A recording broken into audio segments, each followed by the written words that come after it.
So I'm going to show you how I make my smudge sticks. I will make a better video when I've got more materials in stock because it's only just turned spring here, and because I grow everything myself or forage it, it's a bit early in the year to have all the stuff I would really like.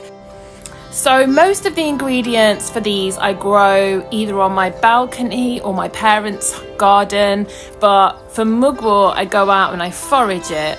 You can pretty much use anything in smudge sticks, any flowers and any greens, but obviously just do your research first that they're okay to be burnt, that it's something that isn't poisonous, you know, be really, really diligent on things like that. That's why most of the stuff I use, I grow myself. And, you know, stick to things that you know are safe, like lavender, edible herbs, obviously, roses. These kind of things are great. So when I forage anything, I wash it and I leave it soaking in salt overnight, and then I leave it to dry the next day. So now on to making the smudge sticks. Here's some of the tools that I use, scissors, and then I've got all my ingredients here in piles. So I start generally, it's very hard for me to film this, I'm doing my best. I had to make them in a rush as well because I was making them for a market. But I basically put the long, tall things in the centre, so lavender and then mugwort around, and then fill out with a few pieces of sage perhaps. And then what I do is I go to the bottom and I take a long-ish piece of string and I tie a really tight knot to hold it all together at the bottom. Obviously the kind of string you use is important as well. You don't want to get anything that's coated, you just want to get natural string because remember it's going to be set on, it's going to burn essentially. So then what I do is I wrap around, I add a few pieces of lavender, maybe a few flowers and a few things as I go along, and I basically just wrap going around one way with big spaces. And it's very important to pull the string very, very hard because what happens is when they dry, actually I forgot to say this before, is I always leave my fresh ingredients overnight to dry out as well, because although as you can see it makes them a bit limp when you come to fold them, it does at least make them a little bit more to size, because as these dry out, they're going to get smaller and then your string is going to be really, really loose if you haven't tied it really, really tight. Sometimes I even untie mine and retie them as they're drying as well if I haven't quite done it tight enough and I can see that they're starting to shrink.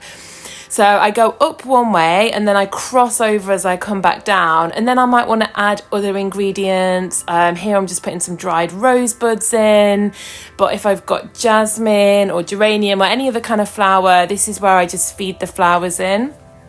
These rosebuds are already dry because there are actually some that I still had left over from last year. So I would normally put lots more in these, but I don't have, like I said, that much available yet at this point in the year, so I'm just doing my best with what I have. But they're mostly mugwort, sage, there's some lemon thyme in there, a little bit of hyssop, I've got lavender, and then yeah, these rosebuds that I've got saved, and the lavender also is saved from last year, the dried stuff. So yeah, I just wrap it really, really tight. Tight is key. Excuse my hands, the day I was making these I was prepping a lot of paintings for a market as well, so I didn't even get a chance to get all the paint off my hands properly. But yeah, so when I get to the end I tie it, but I generally tie it in some kind of bow because like I said, I might, if they dry smaller and the string becomes too loose, I'm going to have to open them up and refasten them. So that's why I don't tie the bottom super tight until they're fully dry. Lilith's just come in here to have a little look. And then yes, I just neaten the bottom by trimming off all those kind of loose ends to make them look a bit neater. And then I will just leave these to dry. So they do need to be exposed to the daylight, else they'll go moldy, but just leave them in an open box and leave them for about a week to dry.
So here's my finished smudge sticks, and just to complete them I tend to put, I'm trying to do this without a tripod here and I'm failing epically, but I basically put a little quartz point just in the bottom, or a rose quartz, or just any little small crystal. This one on the left is one I already dried, and the ones on the right are how they are fresh, and they will look like the one on the left after a bit of time. So happy making.